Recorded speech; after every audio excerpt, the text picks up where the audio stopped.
Assalamualaikum warahmatullahi wabarakatuh dan selamat sejahtera. Dalam video kali ini kita masih lagi dalam bab 1 indeks dan subtopik 1.2 hukum indeks. Okey. Jadi untuk video kali ini kita nak lihat pula standard pembelajaran yang seterusnya iaitu menentu dan menyatakan hubungan antara indeks pecahan dengan punca kuasa dan kuasa. Okey. Jadi, bagaimanakah anda menentu dan menyatakan hubungan antara indeks pecahan dengan punca kuasa dan kuasa? Hubungan antara punca kuasa N dengan A kuasa 1 per N. Di tingkatan 1, anda telah belajar tentang kuasa 2 dan punca kuasa 2, serta kuasa 3 dan punca kuasa 3.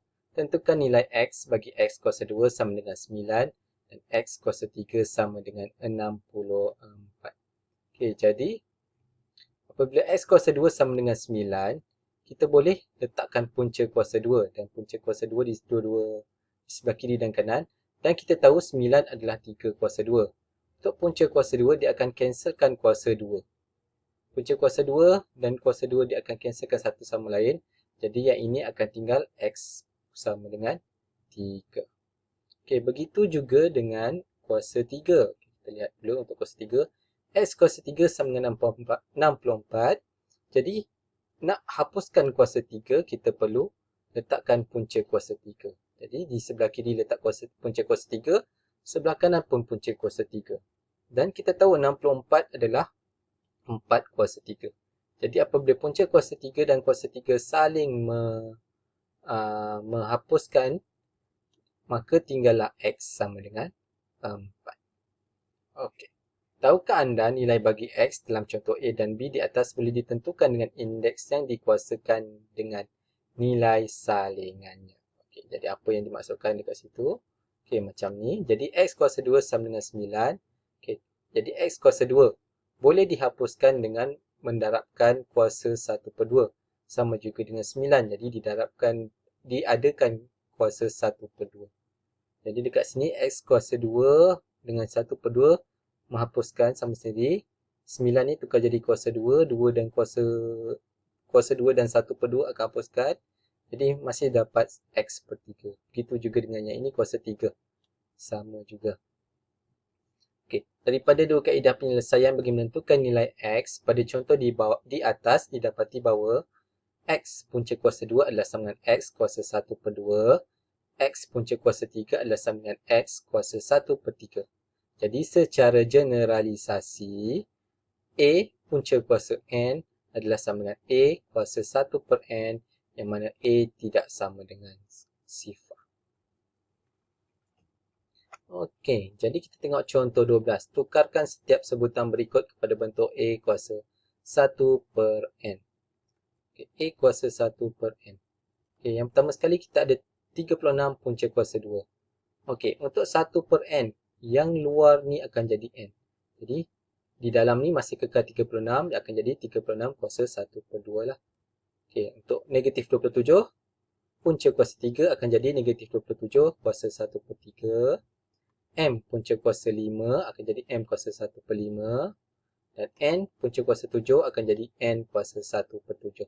Ingat, nombor di punca kuasa ni dia akan jadi indeks pecahan untuk penyebutnya. Okey, seterusnya.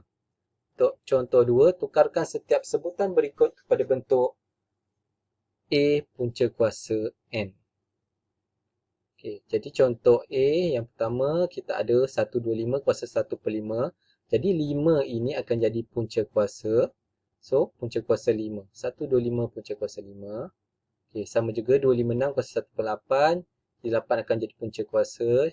256 punca kuasa 8. Okey, seterusnya.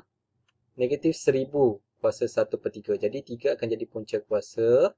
So, negatif 1000 punca kuasa 3. Dan akhir sekali, N kuasa 1 per 12. Jadi, N akan jadi 12 akan jadi punca kuasa. Jadi, N punca kuasa 12. Okey, contoh ketiga. Hitung nilai setiap sebutan berikut. Hitung nilai. Okey, ada cara senang dan ada cara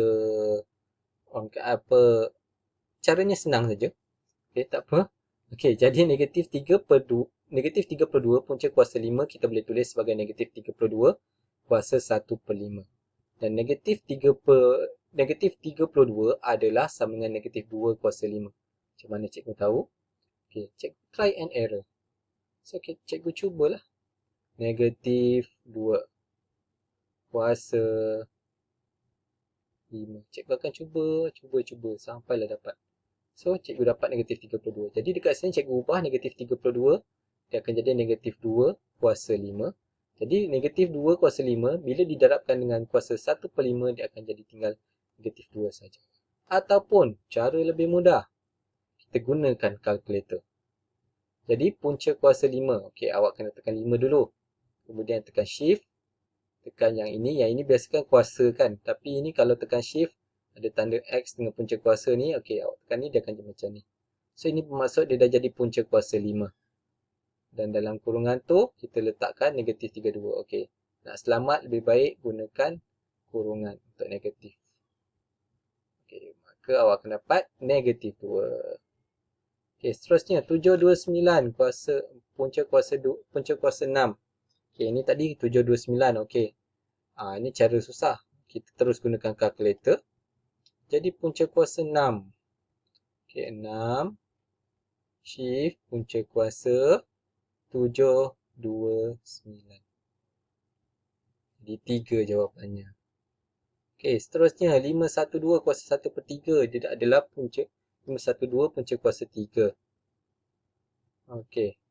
So, macam mana? Guna je kalkulator. Punca kuasa 3. Ini lagi senang. Dah ada kat sini shift. Oops. Okay, shift. Punca kuasa 2 ni. Dia akan jadi punca kuasa 3. So, 512. So, akan dapat 8 jawapannya.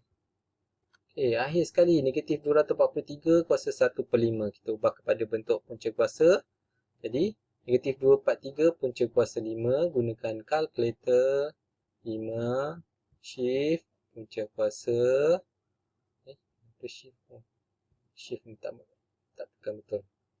Okey, jadi dalam kurungan negatif 243.